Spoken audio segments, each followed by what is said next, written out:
प्रतीक जिस वक्त का बेसब्री से इंतजार कर रहा था वो घड़ी आज आ ही गई थी। उसका सबसे बड़ा दुश्मन उसके कदमों के नीचे था, एकदम बेबस और बेचारे की तरह। प्रतीक चाहता तो पल भर में उसे मसलकर उसका किस्सा खत्म कर सकता था। खुद को बिग बॉस कहने वाला अमर सिंघानिया जमीन की धूल चाट रहा था और प्रतीक का पैर उसके गालों को मसल रहा था। काश मैं अभी गायब हो जाता। प्रतीक के पैरों तले दबा अमर सिंघानिया अभी यही सोच रहा था। उसके मुंह के कोने से खून बह रहा था। अमर सिंघानिया प्रतीक से लड़ने की पूरी ताकत खो चुका था, लेकिन प्रतीक की खामोशी उसे दर्द में भी हैरान कर रही थी। ये आखिर चाहता क्या है? या तो खेल खत्म करे या मुझे छोड़ दे। इधर प्रतीक के मन में तमाम ख्याल चल रहे थे। दादाजी ने भी कुछ साल पहले यही गलती की थी, जिसकी सजा उन्हें इस उम्र में जाकर भुगतनी पड़ी। आज मैं वही गलती नहीं कर सकता। प्रतीक के पैरों की चोट सहन करना अब अमर सिंघानिया के लिए मुश्किल हो रहा था। उसने प्रतीक से रहम की भीख मांगी। मुझे छोड़ दो रुद्र, मुझे जाने दो, हम बात करके मसला सुलझा सकते हैं। सिंघानिया की इस बात पर प्रतीक ने जिस तरह रिएक्ट किया उसकी उसे बिल्कुल उम्मीद नहीं थी। प्रतीक ने सिंघानिया के चेहरे से पैर हटाया और उसकी तरफ हाथ बढ़ा दिया। है ये क्या है?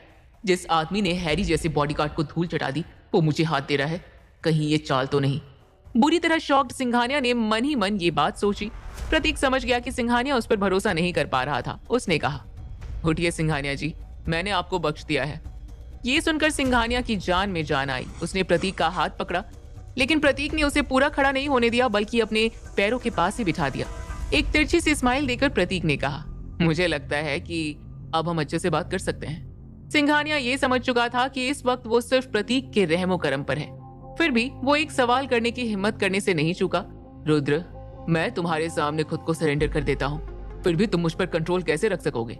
क्या तुम्हें इस बात का डर नहीं रहेगा कि मैं कभी भी तुम्हें धोखा दे सकता हूँ, विदेश भाग सकता हूँ? सवाल तो गुस्सा दिलाने वाला ही था, लेकिन प्रतीक ने खुद पर कंट्रोल नहीं खोया। लेकिन आवाज में सख्ती लाते हुए उसने कहा, भागो, जहां तक भागना है भागो, लेकिन ये समझ लो सिंघानिया, तुम्हारा रिमोट कंट्रोल अब मेरे हाथ में है। तुम दुनिया के किसी भी कोने में चले जाओ, लेकिन मेरी मर्जी के बिना अब सांस नहीं ले पाओगे। प्रतीक की आवाज में इतना कॉन्फिडेंस था कि सिंघानिया अंदर तक कांप गया। सिंघानिया ने नीचे बैठे बैठे ही प्रतीक के चेहरे की तरफ देखा। उसका तमतमाया हुआ चेहरा सिंघानिया को डरा रहा था। इसका कॉन्फिडेंस डराने वाला है, इससे उलझा तो वाकई कहीं छिपने की भी जगह नहीं मिलेगी। सिंघानिया ने मन ही मन सोचा, फिर प्रतीक से कहा, अब से जो तुम कहोगे रुद्र मैं वही करूंगा। समझ लो कि मैं सरेंडर करता हूँ और उम्मीद करता हूँ कि तुम मुझे एक मौका और दोगे। ये कहते हुए सिंघानिया ने आंख बंद कर ली और सिर झुकाकर बैठ गया। वो सामने तो शरीफ बन रहा था, लेकिन उसके मन में एक ही ख्याल चल रहा था, वक्त का अभी यही तकाजा है, हार मान लेने में ही भलाई है, बाद में देखा जाएगा इस रुद्र के बच्चे से कैसे निपटना है। सिंघानिया अब भी मन में साजिशें ही रच रहा था। प्रतीक भी ये खूब समझ रहा था कि सिंघानिया इतनी आसानी से पुरानी बातें भूलने वाला नहीं था, लेकिन दादाजी की गलती से बचने के लिए और कुछ बिजनेस प्लान्स को आगे बढ़ाने के लिए उसे फिलहाल सिंघानिया की जरूरत थी। उसने कहा, सिंघानिया तुम मेरे साथ मेरे ऑफिस चलो। सिंघानिया ने एक गहरी सांस ली और रेंगता हुआ आगे बढ़ा। उसने प्रतीक के पैर के पास सिर झुका दिया। प्रतीक ने मन में सोचा, इसकी नौटंकी ही खत्म नहीं हो रही। फिर उसने सिंघानिया से कहा, बहुत हुआ, अब उठो और चलो। उसके बाद प्रतीक ने राघव से कहा, यहाँ का सारा सीन क्लियर करो, जितने डायरेक्टर्स हैं उन्हें बिल्डिंग से ले जाओ, हैरी को कॉन्फ्रेंस हॉल में भेज दो और मेरे अगले ऑर्डर का वेट करना। अपने बॉस की इस जीत पर राघव बहुत खुश था। उसने पूरे एक्साइटमेंट और खुशी के साथ कहा, यस सर। इतने लोगों के बीच एक राघव ही था जो समझ सका था कि प्रतीक अब सिंघानिया के साथ आगे क्या करने वाला था। वो मन ही मन खुद को शाबाशी दे रहा था कि वो प्रतीक जैसे शख्स को फॉलो करता है। प्रतीक सर दुनिया में किसी भी सिचुएशन को हैंडल कर सकते हैं। ऐसे बॉस का साथ मिलना किसी ब्लेसिंग से कम नहीं है। उनसे अभी बहुत कुछ सीखना बाकी है। राघव उस बिल्डिंग में ही रुका और प्रतीक सिंघानिया को लेकर बंसल ग्रुप के ऑफिस चला गया। प्रतीक से मार खाने की वजह से सिंघानिया के पैर में चोट आ गई थी। प्रतीक के केबिन तक जाने के लिए वो बार बार सहारा लेकर लंगड़ाते हुए आगे बढ़ रहा था। केबिन में पहुंचकर प्रतीक चेयर पर बैठा, लेकिन उसने चोट के बावजूद सिंघानिया को बैठने के लिए नहीं कहा। कुछ देर प्रतीक ऊपर से नीचे तक सिंघानिया को देखता रहा, उसके फेस एक्सप्रेशन और बॉडी लैंग्वेज को चेक करता रहा। फिर उसने कहा, सिंघानिया मैं तुमसे कुछ सवाल पूछूंगा और उम्मीद करता हूँ कि तुम मुझे सब सच बताओगे। सिंघानिया ने चेहरे पर बेचारगी लाते हुए प्रतीक को देखा और कहा, आपको मुझ पर अब भी भरोसा नहीं है? यकीन मानिए मैं आपसे झूठ बोलने की स्थिति में बिल्कुल नहीं हूँ, न ऐसा कोई इरादा रखता हूँ। प्रतीक ने उससे कहा, अपने अलायंस ग्रुप के बारे में सब कुछ बताओ। ये ग्रुप कितना बड़ा है, कहाँ कहाँ तक फैला है, तुम्हारे अलावा इसमें और कितने लोग हैं? प्रतीक के इस सवाल पर सिंघानिया के चेहरे पर थोड़ी बेबसी सी दिखाई दी। मैं हमेशा समझता था कि अलायंस ग्रुप पूरी तरह से मेरा है, लेकिन ऐसा नहीं है। पिछले कुछ सालों में मेरे पार्टनर मुझे धोखा देकर अलग हो गए, ग्रुप को डिवाइड कर दिया। और उसकी जिम्मेदारी कुछ और लोगों को सौंप दी। वो लोग मुझसे भी कहीं ज्यादा पावरफुल हैं, लेकिन उनकी कोई आइडेंटिटी मुझे नहीं बताई गई। प्रतीक को गुस्सा आ गया। तुम्हें क्या लगता है तुम मुझे बेवकूफ बना लोगे? तुम्हारा ग्रुप और तुम्हें ही नहीं पता कि कौन लोग उससे जुड़ गए हैं? सिंघानिया ने कांपती हुई आवाज में जवाब दिया। मुझ पर भरोसा करो रुद्र, मैं सच बोल रहा हूँ। पिछले कुछ सालों से बस तुम्हारे परिवार को बर्बाद करने की प्लानिंग में उलझा रहा। मेरे पार्टनर्स ने मेरे बिजी होने का फायदा उठा लिया।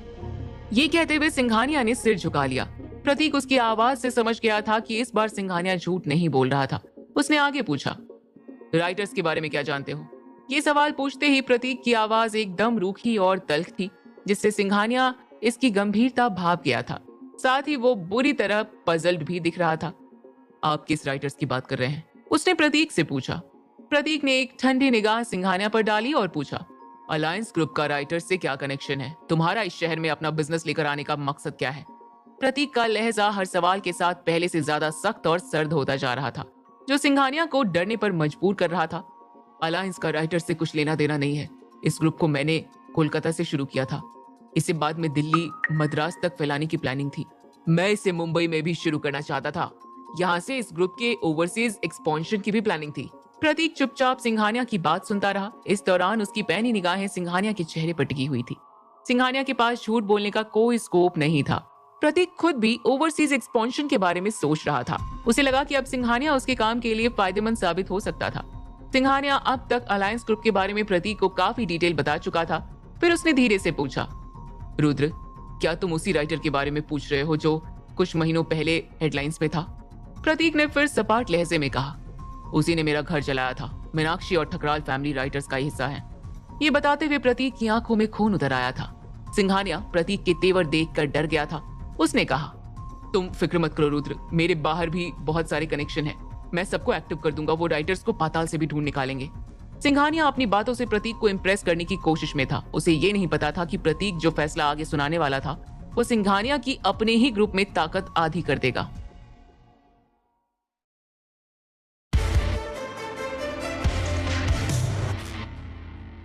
सिंघानिया की पूरी कोशिश थी कि वो अपनी बातों से प्रतीक को शीशे में उतार ले और कम से कम अलायंस ग्रुप में अपना ओहदा बचा ले। लेकिन प्रतीक के प्लान्स उसकी सोच से कहीं ज्यादा आगे थे। प्रतीक ने सिंघानिया से पूछा, तुम अपने अलायंस ग्रुप क्या हैसियत रखते हो? खासतौर से एशिया में तुम्हारा जो नेटवर्क फैला है उसमें तुम्हारा दखल कितना है? सिंघानिया बहुत देर तक सोचता रहा। वो ये तकाजा कर रहा था कि प्रतीक को वो कितनी जानकारी दे। बहुत देर सोचने के बाद कहा, कोलकाता में तो अब अलायंस ग्रुप पहले जितना पावरफुल नहीं है। एशिया की कुछ कंट्रीज में जरूर अलायंस ग्रुप का नेटवर्क बहुत स्ट्रांग है। मैं कुछ ही साल पहले जापान में भी इसका नेटवर्क स्टैब्लिश करके लौटा हूँ। प्रतीक ने अपने लिए एक ब्लैक टी बुलवाई और गर्मा गर्म चाय पीने लगा। उसे देखकर सिंघानिया रुका। प्रतीक ने कहा, तुम अपनी बात कंटिन्यू रखो। प्रतीक एशिया में अलायंस ग्रुप के बारे में पूरी डिटेल जानना चाहता था। सिंघानिया ने थोड़ी अपनी वाहवाही भी कर डाली। वैसे तो एशिया में ग्रुप 2 फैक्शंस में बचा हुआ है। मेरा एक कॉम्पिटिटर भी है, लेकिन 80% बिजनेस पर मेरा ही कंट्रोल है। प्रतीक शायद यही सुनना भी चाहता था। उसने सिंघानिया से पूछा, कौन है तुम्हारा कॉम्पिटिटर? शिवा रणदीवे। शिवा ने ही कोलकाता में मुझसे अलग जाकर अलायंस ग्रुप की ब्रांचेस सेटअप की थी। एशिया की कुछ पोर्ट सिटीज में उसका दबदबा है। प्रतीक सिंघानिया से इतने सारे सवाल इसलिए पूछ रहा था ताकि वो अलायंस ग्रुप को पूरी तरह समझ सके। उसे अब तक ये अंदाजा हो चुका था कि एशिया में भी अलायंस ग्रुप की अच्छी खासी पैठ थी। उसने सोचा, सिंघानिया की बातों से तो यही लग रहा है कि अलायंस ग्रुप एशिया में काफी मजबूत है। प्रतीक को सोच में डूबा देख सिंघानिया को लगा कि वो जो चाहता था प्रतीक उसी ट्रैक पर आगे सोच रहा था। असल में सिंघानिया अपने ग्रुप के पूरे डिटेल ये सोच कर दे रहा था कि प्रतीक उसकी पावर को समझ सकेगा और शायद उसके साथ ठीक से बर्ताव करेगा। उसने प्रतीक के बिना पूछे ही आगे कहा, एशिया में तो अलायंस ग्रुप बहुत सालों से है। यूरोप और अफ्रीका के भी मेजर रीजन्स में कुछ साल पहले इसकी अच्छी शुरुआत हो चुकी है। प्रतीक ग्रुप की स्ट्रेंथ तो समझ गया था, लेकिन उसने ऐसा शो किया कि उसे सिंघानिया की बातों का ज्यादा असर नहीं हो रहा था। उसने अब सिंघानिया से अगला सवाल पूछा, तुम्हारे ग्रुप और वाडिया ग्रुप में क्या कनेक्शन है? वाडिया ग्रुप का नाम सुनकर सिंघानिया थोड़ा झेंप गया। वो जानता था कि प्रतीक वाडिया ग्रुप से बेइंतहा नफरत करता था। उसे ये भी पता था कि समर्थ वाडिया भी प्रतीक से बहुत चिढ़ता था।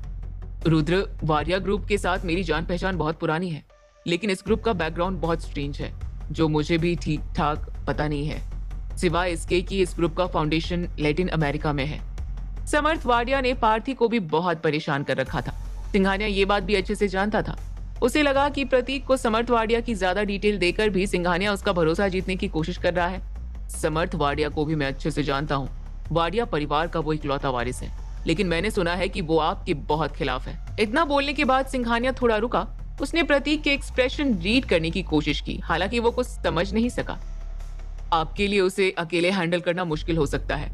मैं इस काम में आपकी मदद कर सकता हूँ। बस आपके एक इशारे की जरूरत है। मैं उस बेवकूफ को इस दुनिया से ही गायब कर दूंगा। प्रतीक को इम्प्रेस करने की सिंघानिया ने एक आखिरी कोशिश की थी, लेकिन उसकी ये कोशिश भी फेल हो गई थी। प्रतीक के जवाब ने उसकी उम्मीदों पर पानी फेर दिया था। तुम्हें समर्थ वाडिया की फिक्र करने की जरूरत नहीं, प्रतीक ने बहुत कामली उसे जवाब दिया। इसके आगे जो प्रतीक कहने जा रहा था वो सिंघानिया को बड़ा झटका देने वाला था। अब तक सिंघानिया प्रतीक को अपने बिजनेस के बारे में बताकर इम्प्रेस करने की फिराक में था, जबकि प्रतीक का प्लान कुछ और ही था। उसने बहुत सीरियस टोन में सिंघानिया से कहा, अब से तुम इसी शहर में रहकर अलायंस ग्रुप को और स्ट्रॉन्ग बनाने के लिए काम करोगे। धीरे धीरे मैं ग्रुप की पूरी पावर तुम्हारे हाथ में दिलवा दूंगा।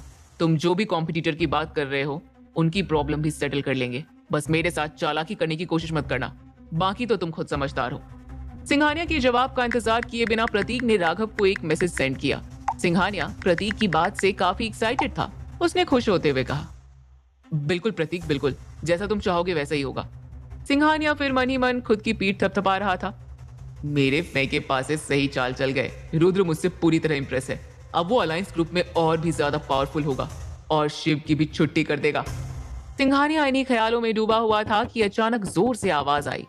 कोई कैबिन के डोर पर नॉक कर रहा था। इस आवाज से सिंघानिया थोड़ा डिस्टर्ब हुआ, लेकिन प्रतीक ने पहले जितना ही कामली कहा, अंदर आ जाओ। प्रतीक का ऑर्डर मिलते ही कैबिन का गेट खुला। सामने राघव खड़ा था, जिसे देखकर सिंघानिया के चेहरे पर थोड़े चिढ़ वाले एक्सप्रेशन आ गए। ये कैसे अचानक यहाँ आ गया? फिर उसे याद आया कि प्रतीक ने उसे कहा था कि राघव उसके ऑर्डर का वेट करे। शायद रुद्र ने ही इसे बुलाया है, पर क्यों? सिंघानिया उससे इतना चिढ़ा हुआ था कि राघव के हेलो का जवाब भी नहीं दिया। सिंघानिया की गट फीलिंग थी कि राघव का आना उसके लिए कुछ मनहूस साबित हो सकता था, और हुआ भी यही। प्रतीक ने जो आगे कहा उसने सिंघानिया के सपनों पर पानी फेर दिया। सिंघानिया, आज से मुंबई का तुम्हारा सारा काम राघव देखेगा। तुम यहीं रहोगे, लेकिन अपने ओवरसीज बिजनेस को संभालोगे। याद रखना, तुम्हें जल्द से जल्द अपनी स्ट्रेंथ बढ़ानी है। जिस बात का डर था हुआ भी वही। प्रतीक की बात सुनकर सिंघानिया को तेज गुस्सा आया था। खुद पर काबू रखने के लिए उसने मुट्ठियां भींच ली थी। उसने मन ही मन सोचा, राघव इसका पुराना भरोसेमंद है, प्रतीक को इस पर ही ज्यादा भरोसा होगा। फिर उसने प्रतीक से कहा, मुंबई ही नहीं, कोलकाता में भी अलायंस ग्रुप की बहुत मजबूत पकड़ है। अब जो कुछ भी मेरा था वो सब आपका ही है। आप जो चाहे वो फैसला ले सकते हैं, लेकिन जिम्मेदारी मुझे ही देंगे तो यकीनन मैं राघव से बेहतर काम करूंगा।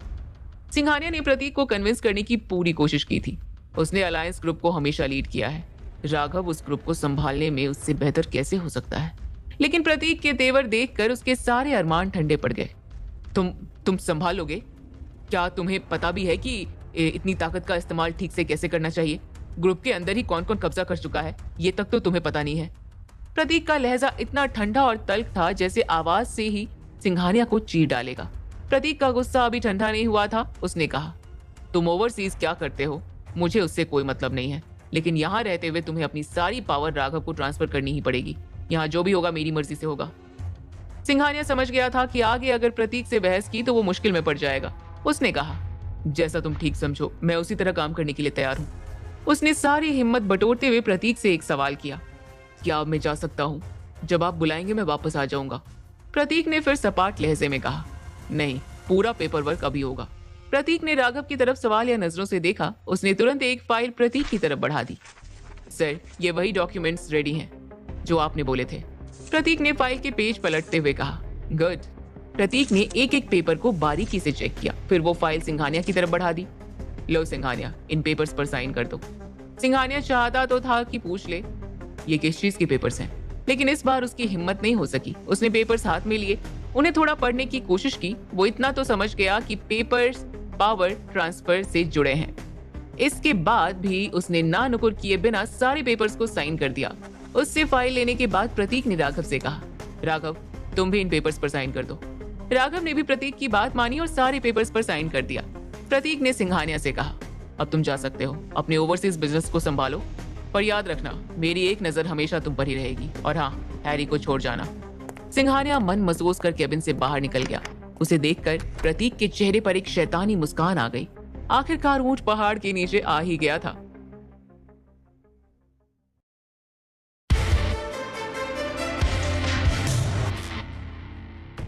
ओशन ग्रुप में जो कुछ भी हुआ वो बात आग की तरह चारों ओर फैल गई थी।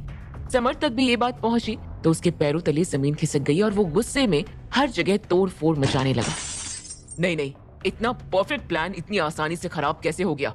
जीत के इतने करीब होकर हम हार कैसे गए? समर्थ अपने गुस्से को बिल्कुल भी काबू नहीं कर पा रहा था। उसने तो सेलिब्रेशन की सारी तैयारियां कर ली थी, मगर बाद में उसे खबर मिली कि जब तक नरेंद्र बंसल ठीक नहीं हो जाता तब तक प्रतीक ओशन ग्रुप का एक्टिंग चेयरमैन होगा। अचानक समर्थ को अमर की याद आई और उसने तुरंत अमर को कॉल कर दिया, मगर अमर की ओर से उसे कोई रिस्पॉन्स नहीं मिला। समर्थ ने चिल्लाकर कहा, आखिर चल क्या रहा है? ओशन ग्रुप में क्या हुआ था? अचानक से पूरी बाजी कैसे पलट गई? जहां समर्थ गुस्से से पागल हो रहा था, वहीं अमर सिंघानिया हॉस्पिटल के एक वीआईपी वार्ड में पड़ा हुआ था। प्रतीक ने उसकी जो पिटाई की थी उसके बाद अमर को हॉस्पिटल आना ही पड़ा। इस वक्त वो फिजियोथेरेपिस्ट के साथ था जो उसके दुखते शरीर को ट्रीट कर रहा था। हल्की छुअन से भी अमर चीख रहा था। उसने चिल्लाकर कहा, इन मशीनों को मुझसे दूर रखो, बहुत दर्द होता है। फिजियोथेरेपिस्ट ने कहा, जानता हूं सर, पर यह जरूरी है वरना आपको दर्द से राहत नहीं मिलेगी। मैं आपके ऊपर नंबिंग जेल अप्लाई कर देता हूं, उसके बाद दर्द नहीं होगा, बस थोड़ा सब्र रखिए। अमर ने दर्द से चीखते हुए कहा, तुम्हें जो करना है वो करो, पर ज्यादा समय मत लगाओ। पहले ही मेरी क्या कम पिटाई हुई है जो तुम मेरा दर्द और बढ़ा रहे हो? फिजियोथेरेपिस्ट ने धीमी आवाज में कहा, सॉरी सर। वैसे तो उसे अमर की हालत पर बहुत ज्यादा हंसी आ रही थी, मगर बेचारा खुलकर नहीं हंस सकता था, इसलिए किसी तरह अपनी हंसी दबा रहा था। वो इंसान वाकई सालों से अमर के लिए काम कर रहा था और अमर के एंगर इश्यूज ने सबकी नाक में दम किया हुआ था, इसलिए उसकी ये हालत सबको संतुष्ट कर रही थी। फिजियोथेरेपिस्ट अपने ख्यालों में गुम था, तब अमर ने एक बार फिर से चिल्लाकर कहा, कहां खो गए बेवकूफ? वैसे ही मेरी बूढ़ी हड्डियां इतनी कमजोर पड़ी हुई है, फिर उस हरामजादे ने मुझे खूब पीटा और अब तुम यहाँ नखरे दिखा रहे हो। जल्दी मुझे ठीक करो वरना मैं तुम्हें छोड़ूंगा नहीं। जब तक अमर सिंघानिया का दर्द कम नहीं हुआ तब तक वो चिल्लाता रहा, पर धीरे धीरे सब ठीक हो गया था। एक हफ्ते बाद वो ठीक से चलने फिरने लगा था। अब अमर को लगा कि उसे नमित और समर्थ से बात कर लेनी चाहिए। एक्चुअली अमर सिंघानिया नमित के साथ भी कोलैब करने जा रहा था, मगर वो नमित से मिल पाता उससे पहले ही प्रतीक ने पूरी बाजी पलट दी और अब ना चाहते हुए भी अमर को अपने कदम पीछे खींचने पड़े। समर्थ ने जैसे ही ये सुना वैसे ही उसने चिल्लाकर पूछा, मगर क्यों? ओशन ग्रुप हमारे हाथ से निकल गया तो क्या हुआ? बत्रा ग्रुप अभी भी मौजूद है और जब नमित सिंघानिया हमारा साथ देने को तैयार है तो बाकी बत्रा मेंबर्स भी हमारा साथ जरूर देंगे, है ना नमित? नमित ने सहमति जताते हुए कहा, ऑफ कोर्स, मैंने तो डैड से भी बात कर ली है। उनकी बात पत्थर की लकीर होती है। उन्होंने अगर कुछ कहा तो मेरे प्यारे ससुर जी यानी मिस्टर रमन बत्रा उसे जरूर सुनेंगे और बाकी की बत्रा फैमिली ससुर जी की बात पक्का मानेगी। आपको इनसिक्योर होने की जरूरत नहीं है मिस्टर सिंघानिया। बत्रा ग्रुप से आपको कोई धोखा नहीं मिलेगा। ओशन ग्रुप जैसा हाल बत्रा ग्रुप का नहीं होगा। अमर ने आराम से कहा, मेरी अभी तबीयत ठीक नहीं है, इसलिए मैं कुछ दिन आराम करूंगा और फिर मैं विदेश जा रहा हूँ। मुझे वहां भी बिजनेस देखना है और इंडिया में बिजनेस करने में मुझे ज्यादा मजा नहीं आ रहा, इसलिए मैं विदेश में ही ठीक हूँ। ये कहकर अमर अपनी जगह से उठा और चला गया। नमित और समर्थ ने एक दूसरे को देखा। नमित ने दांत पीसते हुए कहा, मैं दावे के साथ कह सकता हूँ कि ये उस रुद्र ओबरॉय का ही किया धरा है। ओशन ग्रुप में जो हुआ शायद उससे मिस्टर सिंघानिया नाराज हो गए। पक्का उस नालायक आदमी ने कुछ कह दिया होगा तभी मिस्टर सिंघानिया सब कुछ छोड़कर जा रहे हैं। समर्थ ने इस बात से सहमति जताते हुए कहा, यू आर राइट, ये उस गुड फॉर नथिंग रुद्र ने ही किया है। इस बात का बदला तो मैं उससे जरूर लूंगा। अब तुम देखते जाओ कि कैसे मैं उसे उसके घुटनों पर बिठाकर माफी मांगने को मजबूर करूंगा। अगर ऐसा ना हुआ तो मेरा नाम समर्थ वाडिया नहीं। मगर तुम करोगे क्या? रुद्र ओबरॉय को सबक सिखाने के लिए कोई परफेक्ट प्लान है तुम्हारे पास? कोई परफेक्ट प्लान? अरे मेरे पास ऐसा प्लान है कि न सिर्फ रुद्र अपने घुटनों पर बैठेगा बल्कि वो तो टूट कर बिखर जाएगा। इसके लिए हमें उसकी सबसे प्यारी चीज को टारगेट करना है। नमित ने कुछ देर तक कंफ्यूज निगाहों से समर्थ को देखा और फिर अचानक कहा, प्यारी चीज मतलब पार्थी? वाह, क्या दिमाग लड़ाया है तुमने। I am impressed. Parthi Rudra की सबसे बड़ी कमजोरी है। वो अगर हमारे हाथ में आ गई तो हम रुद्र ओबरॉय को कठपुतली की तरह नचा सकते हैं। समर्थ ने हाँ में सिर हिलाया। वो ये बात अच्छे से जानता था, तभी तो उसने पार्थी को टारगेट करने के बारे में सोचा। काफी वक्त से ये बात समर्थ के दिमाग में चल रही थी। वो पार्थी के लिए सिर्फ लस्ट फील करता था। एक बार पार्थी उसके हाथ में आ जाए उसके बाद समर्थ प्रतीक से अपना बदला तो ले ही सकता था। इसके साथ ही वो अपने डिजायर्स भी पूरे कर सकता था। ये सब सोच सोच कर उसकी मुस्कान बड़ी होती जा रही थी। ऐसे ही कुछ दिन बीत गए थे। पार्थी देख रही थी कि दिन ब दिन प्रतीक उससे दूर होता जा रहा है। वो हर समय अपने ऑफिस के काम में ही व्यस्त रहता था। बड़े दिनों से उन्होंने साथ में कुछ क्वालिटी टाइम भी स्पेंड नहीं किया था। पार्थी से अब प्रतीक की इग्नोरेंस बर्दाश्त नहीं हो रही थी, इसलिए आज पार्थी ने सोच लिया था कि वो हर हाल में प्रतीक के साथ समय बिता कर रहेगी। प्रतीक जब ऑफिस जा रहा था तब पार्थी ने उसे रोक कर कहा, आज तुम कहीं नहीं जाओगे प्रतीक? प्रतीक ने एक आईब्रो उठाकर पार्थी को देखा और पूछा, क्यों, आज कुछ स्पेशल है क्या? पार्थी ने उसके नजदीक आते हुए कहा, बस यूं ही, मेरा तुम्हारे साथ वक्त बिताने का मन है, इसलिए कह रही हूँ। अब क्या एक पत्नी अपने पति से उसका थोड़ा सा वक्त भी नहीं मांग सकती? प्रतीक ने पार्थी को अपनी बाहों में भर लिया और उसके माथे पर हल्का सा किस किया। बिल्कुल मांग सकती है, तुम कहोगी तो मैं पूरे 1 महीने की छुट्टी ले लूंगा, मगर अभी नहीं। अभी मैं कुछ प्लान कर रहा हूँ, ये हो जाए उसके बाद मेरे पास वक्त ही वक्त होगा और तब हम दोनों वेकेशन पर जाएंगे। Sounds fun, right? पार्थी ने नजरें नीची करके हाँ में सिर हिला दिया। वो प्रतीक के साथ आज ही समय बिताना चाहती थी। पिछले कुछ दिनों से वो छोटी मोटी उटपटांग हरकतें करके प्रतीक का ध्यान अपनी ओर खींचती थी, पर प्रतीक इतना ज्यादा व्यस्त रहता था कि वो उसकी ओर देखता तक नहीं था। प्रतीक पार्थी से हमेशा कहता था कि उसे कुछ भी चाहिए हो तो वो खुलकर बताए, मगर आज फाइनली जब पार्थी ने साफ साफ अपनी डिमांड्स प्रतीक के सामने रख दी तो प्रतीक आनाकानी कर रहा था। प्रतीक ने पार्थी का चेहरा ऊपर उठाया और सॉफ्ट टोन में कहा, अच्छा ऐसा करते हैं कि अभी मैं ऑफिस चला जाता हूँ और शाम को जल्दी घर आ जाऊंगा। Date night sounds fun, right? Date night के बारे में सोचकर पार्थी की आंखों में चमक आ गई और उसने तुरंत हाँ में सिर हिला दिया। इस बार तुम्हारी बात मान रही हूँ, पर अगली बार मैं तुमसे गुस्सा हो जाऊंगी और बात भी नहीं करूंगी। ऐसी नौबत ही नहीं आएगी, क्योंकि आगे से तुम्हें शिकायत का कोई मौका नहीं मिलेगा। चलो अब मुझे जल्दी से गुड बाय किस दो, फिर मैं चलता हूँ। पार्थी ने खिलखिलाते हुए प्रतीक के होठों पर अपने होठ रख दिया और पूरे पैशन के साथ उसे किस किया। प्रतीक ने भी बड़े प्यार से उसे किस बैक किया और धीमी आवाज में कहा, I love you Parthi. Parthi ने एक आखिरी बार उसके होठों को किस किया और कहा, I love you more, bye.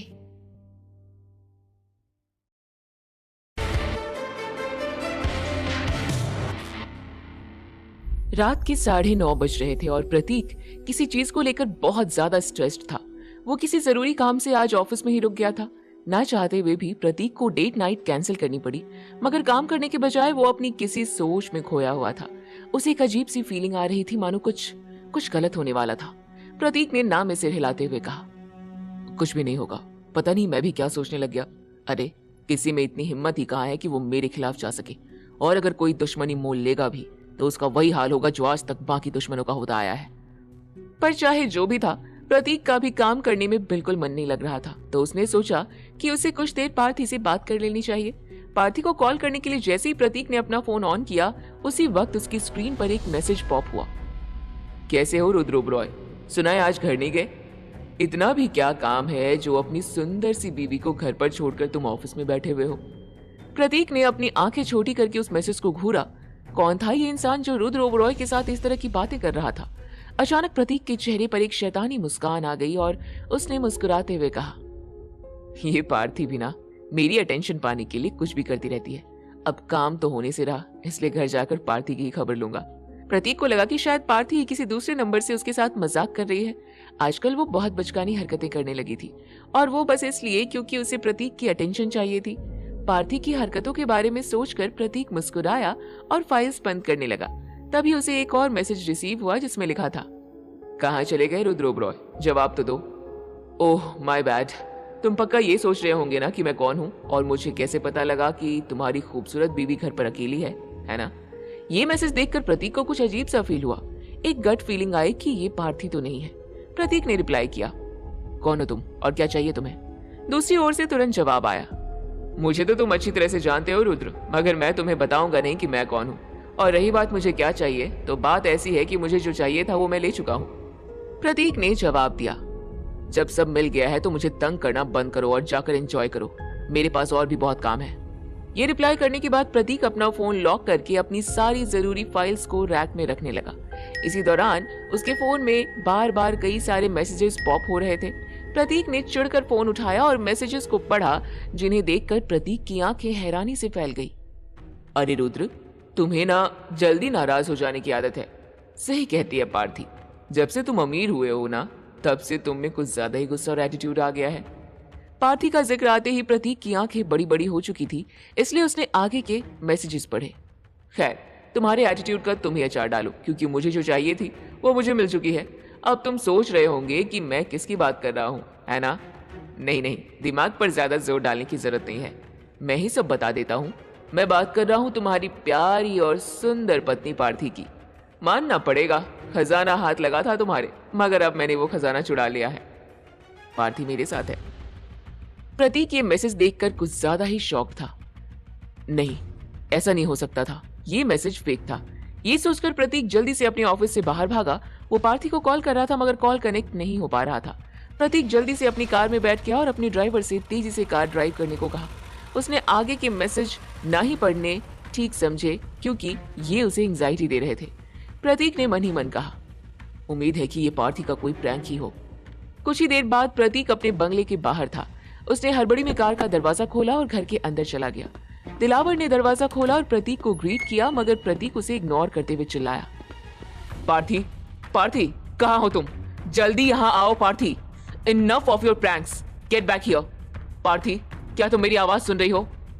प्रतीक पागलों की तरह चिल्लाए जा रहा था, जिससे सारे सर्वेंट्स तक लिविंग रूम में इकट्ठे हो गए मगर पार्थी का कोई अता पता नहीं था। दिलावर ने कहा, पार्थी मैडम तो ऑफिस में थी ना सर। जब आपने उन्हें कॉल करके बताया कि आप आज घर नहीं आएंगे तो उन्होंने खाना नहीं खाया। उन्होंने मुझे 2 लोगों का खाना पैक करने को कहा और फिर वो टिफिन लेकर ऑफिस चली गई। प्रतीक ने चौंकते हुए पूछा, क्या पार्थी ऑफिस आई थी? किस समय?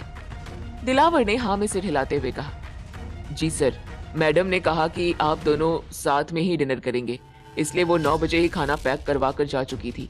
साथ में ड्राइवर भी था। वो तो मैडम को आपको ऑफिस में छोड़कर घर आ गया था क्योंकि मैडम ने कहा कि वो आपके ही साथ घर आएंगी। दिलावर की बात सुनकर प्रतीक के एक्सप्रेशन से एकदम ब्लैंक थे। क्या हुआ होगा वो बस यही सोच रहा था। अगर पार्थी डिनर लेकर उसके ऑफिस में आई तो वो दोनों मिले क्यों नहीं? इस समय रात के 10 बज रहे थे। अगर पार्थी 9 बजे घर से निकली थी और ड्राइवर ने उसे प्रतीक के ऑफिस के बाहर ड्रॉप किया तो फिर वो कहाँ गई? इतनी देर से पार्थी कहाँ थी? और उसका कॉल के बारे में सोचकर प्रतीक का दिल तेजी से धड़क रहा था क्योंकि उसकी कॉल भी तो कनेक्ट नहीं हो रही थी। प्रतीक ने चिल्लाकर कहा, सिक्योरिटी, पार्थी को ट्रैक करो राइट नाउ। उसका दिल बेचैन था और बहुत जोर से धड़क भी रहा था। अचानक प्रतीक को उन मैसेजेस की याद आई जिन्हें भेजने वाला ये क्लेम कर रहा था कि पार्थी उसके साथ है। कहीं वो सच तो नहीं कह रहा था? प्रतीक ने बिना कुछ सोचे समझे अपना फोन बाहर निकाला और उसी नंबर पर क्लिक किया जहां उसे मैसेजेस आए थे। जिन मैसेजेस को प्रतीक ने पहले इग्नोर कर दिया था उन्हें अब वो दोबारा पढ़ रहा था। तुम्हारी पत्नी बहुत सुंदर है रुद्र, मगर तुम्हारे साथ उसकी जोड़ी ज्यादा अच्छी नहीं लगती। उसे तो मेरे जैसे किसी आदमी के साथ होना चाहिए, तो बस मैं उसे ले आया अपने साथ, अपनी बाहों में। नहीं नहीं, डरने की बिल्कुल जरूरत नहीं है रुद्र ओबरॉय। मैं तुम्हारी पत्नी को तुमसे छीन नहीं रहा हूँ। बस एक रात की बात है। बस आज की रात पार्थी और मैं एक साथ। सुबह मैं तुम्हारी पत्नी को सही सलामत तुम्हारे पास भेज दूंगा। वैसे ऐसा करने का मेरा मन तो नहीं है, पर एक ही चीज को दूसरी बार इस्तेमाल करना मेरा स्टाइल नहीं, चाहे वो मेरा आउटफिट हो या मेरे साथ हम बिस्तर होने वाली कोई लड़की। वैसे आज मैं बहुत अच्छे मूड में हूँ। जानते हो क्यों? क्योंकि पार्थी खुद मेरे पास चलकर आई है। ये मैसेज देखकर प्रतीक के पैरों तले जमीन खिसक गई। उसका तन बदन गुस्से से कांप रहा था। नहीं, ऐसा नहीं हो सकता। पार्थी ऐसा कभी नहीं कर सकती। प्रतीक को पूरा यकीन था कि अब पार्थी उसे कभी धोखा नहीं देगी।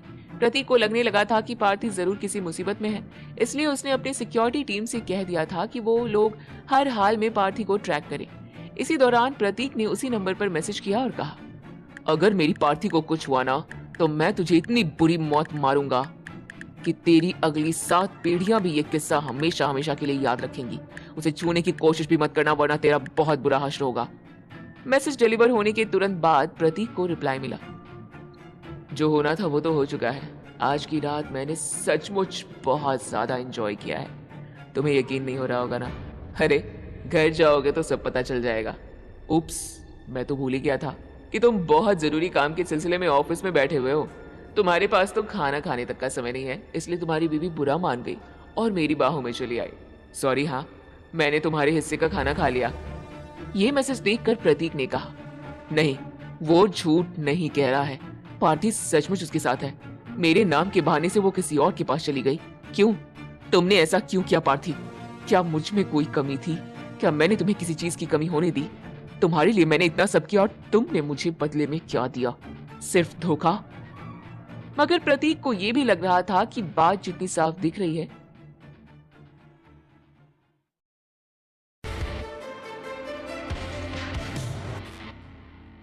फिर भी पार्थी का उसे बिना बताए उसके किसी दुश्मन से मिलने जाना, वो भी तब जब वो प्रतीक की वाइफ थी, ये किसी धोखे से कम नहीं था। पार्थी के इस धोखे से प्रतीक बुरी तरह टूट चुका था। इतना सब होने के बाद, प्रतीक के इतने एफर्ट्स के बाद, इतने सारे ट्विस्ट्स एंड टर्न्स के बाद, इतने धोखों के बाद, जब प्रतीक ने पार्थी को एक्सेप्ट किया, तब उसने फिर से ऐसा कुछ कर दिया जिससे प्रतीक का भरोसा पार्थी पर से हमेशा हमेशा के लिए उठ गया। प्रतीक ने ना में सिर हिलाया और दोनों हाथों से अपने चेहरे को ढक लिया। उसने वो फोन नंबर अपनी सिक्योरिटी टीम को फॉरवर्ड किया और उन्हें वो नंबर ट्रैक करने को कहा। फिर प्रतीक धीमे कदमों से अपने कमरे की ओर बढ़ गया। उसके सीने में बहुत जोर से दर्द हो रहा था, शायद इसलिए क्योंकि एक बार फिर उसका दिल टूट चुका था। कपड़े बदलने के बाद प्रतीक बिस्तर पर लेट गया। उसी वक्त उसे एक मैसेज रिसीव हुआ, जिसे पढ़ते ही प्रतीक झटके से अपनी जगह पर उठ बैठा और तुरंत कमरे से भागा। दूसरी ओर अमर सिंघानिया, लुइस और नमित सिंघानिया होटल के एक कमरे में बैठकर कुछ बातें कर रहे थे। अमर ने कहा, रुद्र ओबरॉय से दुश्मनी मोल लेकर तुम बहुत बड़ी गलती कर रहे हो। वो आदमी अपनी पत्नी के पीछे पागल है। अगर उसे पार्थी के शरीर पर एक भी खरोंच नजर आई ना, तो वो तुम दोनों को छोड़ेगा नहीं। नमित, तुमने तो रुद्र ओबरॉय का गुस्सा अच्छे से देखा है, फिर भी तुम ये गलती कर रहे हो। समर्थ ने अमर को चिढ़ाते हुए कहा, अरे अरे अरे, आप तो रुद्र ओबरॉय की भाषा बोलने लगे मिस्टर सिंघानिया। देखिए, उसने भी मुझे ऐसा ही मैसेज किया था। ये कहकर समर्थ ने अपना फोन अमर के हाथ में दे दिया और एक कोने पर नजर डाली। वहां एक चेयर पर पार्थी बैठी हुई थी। उसके हाथ, पांव और मुंह बंधे हुए थे और वो खाली निगाहों से खिड़की के बाहर देख रही थी। इधर अमर समर्थ और प्रतीक की चैट्स पढ़ रहा था। ये समर्थ ही था जो प्रतीक को मैसेज भेजकर प्रोवोक कर रहा था। अमर ने पूछा, तुमने ऐसा क्यों किया समर्थ? पार्थी यहाँ खुद चलकर नहीं आई, बल्कि तुम्हारे आदमी उसे किडनैप करके यहाँ लाए हैं। तुम एक के बाद एक गलती किए जा रहे हो। पार्थी पर अपनी गंदी नजर डालना तुम्हारी पहली गलती थी। रुद्र ओबरॉय से ये दुश्मनी मोल लेना तुम्हारी दूसरी गलती। ये गलतियां माफ की जा सकती थी, मगर पार्थी की किडनैपिंग और इन मैसेजेस के लिए तुम्हें माफी नहीं मिलेगी। समर्थ ने हंसते हुए कहा, व्हाटएवर, रुद्र ओबरॉय से डर आपको ही लगता होगा, मेरा तो वो कुछ नहीं बिगाड़ पाएगा। कितने मजे की बात है ना कि रुद्र ओबरॉय के ऑफिस के बाहर ही मेरे आदमियों ने उसकी पत्नी को किडनैप किया और उस आदमी को भनक तक नहीं लगी। सोचो, उस बेचारे रुद्र को कैसा लगेगा जब उसे पता चलेगा कि उसकी प्यारी पत्नी उसके लिए जो खाना लेकर आई थी उसे हम तीनों खा चुके हैं। उसे लगता है कि मैं झूठ कह रहा हूँ, मगर जब वो घर पहुंच जाएगा तब उसे सच्चाई का एहसास होगा और तब होगा तांडव। बहुत मजा आने वाला है। मैं उस रुद्र को तड़पते हुए देखना चाहता हूँ। अमर ने लगभग चिल्लाते हुए कहा, क्या ये होटल का खाना नहीं था? ओह गॉड, ये तुमने मुझसे क्या करवाया समर्थ? इस बार नमित ने भी बड़ी कंफ्यूज निगाहों से अमर को देखा। अमर कुछ डरा हुआ सा लग रहा था। एक इंसान जो प्रतीक को पूरी तरह खत्म करना चाहता था, वो आज उसके नाम से ऐसे घबरा रहा था जैसे प्रतीक कोई राक्षस हो। नमित ने पूछा, are you okay mister Singhania? मुझे ऐसा क्यों लग रहा है जैसे आप रुद्र ओबरॉय से डर कर बैठे हुए हैं। सब ठीक तो है ना? अमर ने मन ही मन कहा, अब तुम दोनों बेवकूफों को कैसे बताऊं कि मैं यहाँ बैठकर तुम्हें डिस्ट्रैक्ट कर रहा हूं ताकि तुम पार्टी के साथ ऐसी वैसी हरकत न कर दो। अगर ऐसा हो गया तो फिर सबसे पहले मिस्टर ओबरॉय मेरी जान लेंगे। कुछ देर पहले ही अमर को पता लगा था कि समर्थ ने पार्थी को किडनैप कर लिया है, इसलिए वो तुरंत उसके पास चला आया। साथ ही उसने प्रतीक को मैसेज करके समर्थ का पता भी बता दिया था। एक बात तो आज पक्की थी, वो ये थी कि प्रतीक नमित और समर्थ को छोड़ेगा नहीं। अमर ने हल्के से खांसने का नाटक किया और कहा, ऐसा कुछ नहीं है। चाहे मैं जैसा भी हूँ, मगर मुझे ये ओछी हरकतें पसंद नहीं। दुश्मनी जिससे हो उसी को टारगेट करो। पार्थी के साथ तुम जो भी करने का सोच रहे हो वो एकदम गलत है। ये ख्याल तुरंत अपने दिमाग से बाहर निकालो, वरना बहुत पछताओगे। समर्थ थोड़ी बहुत शराब पी चुका था, इसलिए अब उसे हल्का हल्का नशा हो रहा था। उसने कहा, मैं ये लेक्चर सुनने के मूड में नहीं हूँ। अरे, इतनी सुंदर लड़की हमारे सामने है, उसकी खूबसूरती के मजे लेने के बजाय आप ज्ञान की बातें कर रहे हैं। मिस्टर सिंघानिया, मैं तो कहता हूँ कि आप यहाँ से चले जाइए, क्योंकि आज की रात मैं बहुत बिजी रहने वाला हूँ। ये कहकर उसने पार्थी की तरफ देखा। उसकी आंखों में हवस साफ दिखाई दे रही थी। अमर ने टाइम देखा और चुपचाप उठकर कमरे से बाहर निकल गया। समर्थ ने नमित से कहा, ही इज अ वियर्डो, बेवकूफ आदमी, कभी बहुत एटीट्यूड दिखाता है और कभी भीगी बिल्ली बन जाता है। खैर, तुम घर जा रहे हो या मेरे बाद तुम भी इस माल पर हाथ साफ करना पसंद करोगे? नमित ने उसकी पीठ थपथपाते हुए कहा, नो थैंक यू, मुझे सेकंड हैंड चीजों का शौक नहीं है, तुम एंजॉय करो, मैं चलता हूँ। नमित ने एक आखिरी बार पार्थी को देखा जो खाली निगाहों से खिड़की के बाहर झांक रही थी। नमित को कुछ अजीब सा फील हुआ, मगर वो सारी फीलिंग्स को इग्नोर करने के बाद कमरे से बाहर निकल गया। समर्थ ने मुस्कुराते हुए पार्थी की ओर देखा और कहा, तुम अभी तक नाराज हो? ओ Parthi, this is not done. मैं तुम्हें थोड़े ही हर्ट करने जा रहा हूँ। तुम अगर मेरा साथ दोगी ना तो तुम भी सब कुछ एंजॉय कर सकोगी। तुम मेरे करीब आकर तो देखो। तुम्हारे पति को ना भुला दिया ना तो मेरा नाम भी समर्थ नहीं। समर्थ की बातें सुनकर पार्थी को घिन आ रही थी, मगर उसने अपने चेहरे पर एक भी भाव नहीं आने दिया। वो समर्थ को किसी भी तरह का सेटिस्फैक्शन नहीं देना चाहती थी। पार्थी ने मन ही मन कहा, I am sorry Prateek, please मुझे माफ कर देना, मैं खुद को प्रोटेक्ट नहीं कर पाऊंगी। उसने खाली निगाहों से समर्थ को देखा जो चेहरे पर एक शैतानी मुस्कान लिए उसकी ओर बढ़ रहा था। इस वक्त समर्थ एक शिकारी और पार्थी उसके शिकार की तरह लग रही थी। जैसे ही समर्थ ने पार्थी का चेहरा छूने के लिए अपना हाथ आगे बढ़ाया, वैसे ही कुछ टूटने की आवाज हुई। समर्थ और पार्थी दोनों ने उस ओर देखा तो उन्हें दरवाजे के पास प्रतीक नजर आया। उसके चेहरे पर इतना ज्यादा गुस्सा था कि समर्थ के साथ साथ पार्थी भी कांप उठी। उन्होंने जमीन पर नजर डाली जहां दरवाजा टूट कर गिरा हुआ था। प्रतीक ने पार्थी को ऊपर से नीचे तक देखा और फिर फुर्ती से समर्थ के नजदीक आ गया। प्रतीक ने समर्थ का गला पकड़ लिया और उसे बुरी तरह पीटने लगा। उसने समर्थ के चेहरे पर एक जोरदार तमाचा लगाया और कहा, तेरी इतनी हिम्मत, मेरी पार्थी को यहाँ लाने की हिम्मत की तूने? उसे छूने चला था तू? हाँ, क्या कह रहा था तू पार्थी के बारे में? वो खुद चलकर आई है तेरे पास या तू उसे जबरदस्ती यहाँ लाया? बता, अब बोल। चुप क्यों है? कुछ देर पहले तो बहुत मुंह चल रहा था तेरा, अब चुप क्यों है तू? प्रतीक समर्थ को पीट भी रहा था और उससे सवाल भी पूछ रहा था। पार्थी अभी भी ब्लैंक एक्सप्रेशंस के साथ ये सब देख रही थी। प्रतीक ने समर्थ के पेट पर लात मारकर उसे जमीन पर गिरा दिया और कहा, अब तो थोड़ा आराम कर, क्योंकि इसके बाद तेरा गेम ओवर होने वाला है। ये कहकर प्रतीक पार्थी के करीब आया। उसने जल्दी से पार्थी को रस्सियों से आजाद किया और उसका चेहरा सहलाते हुए पूछा, क्या तुम ठीक हो बेबी? पार्थी बिना पलके झपकाए प्रतीक को देखे जा रही थी। उसके चेहरे पर एक भी भाव नहीं था, जिसे देखकर प्रतीक घबरा गया। उसने दोनों हाथों से पार्थी का चेहरा पकड़ा और कहा, पार्थी प्लीज बेबी, कुछ तो कहो ना, तुम मुझे डरा रही हो। Come on love, say something. Prateek की बात खत्म ही हुई थी कि पार्थी ने उसे कस कर गले लगा लिया और फूट फूट कर रोने लगी। प्रतीक उसकी पीठ थपथपाकर उसे शांत करवाने की कोशिश कर रहा था, मगर पार्थी का रोना सिर्फ बढ़ता ही जा रहा था। काफी देर से उसने जिन इमोशंस को अपने अंदर दबा कर रखा हुआ था, अब वो आंसू बनकर बाहर निकल रहे थे। पार्थी ने सिसकते हुए कहा, मैं बहुत ज्यादा डर गई थी प्रतीक। मुझे लगा कि आज मैं बच नहीं पाऊंगी। ये दरिंदा अपने गंदे हाथों से मुझे छू भी लेता ना तो पता नहीं क्या हो जाता। मैं खुद को कभी माफ नहीं कर पाती प्रतीक, कभी नहीं। प्रतीक ने पार्थी के माथे को चूमते हुए कहा, इट्स ओवर, तुम मेरे पास हो और बिल्कुल सेफ हो। अब कुछ नहीं होगा, आई प्रॉमिस। देखो, वो दरिंदा अधमरा सा पड़ा हुआ है, अब वो तुम्हारा कुछ नहीं बिगाड़ सकता। पार्थी ने अपना चेहरा प्रतीक के सीने में छुपाया हुआ था। वो समर्थ का बुरा हाल देखकर खुद को संतुष्ट करना चाहती थी। ये सोचकर उसने खुद को प्रतीक से दूर किया और समर्थ पर नजर डाली, जो पीछे से प्रतीक पर बंदूक ताने खड़ा था। पार्थी से नजरें मिलते ही समर्थ जोर जोर से हंसते हुए बोला,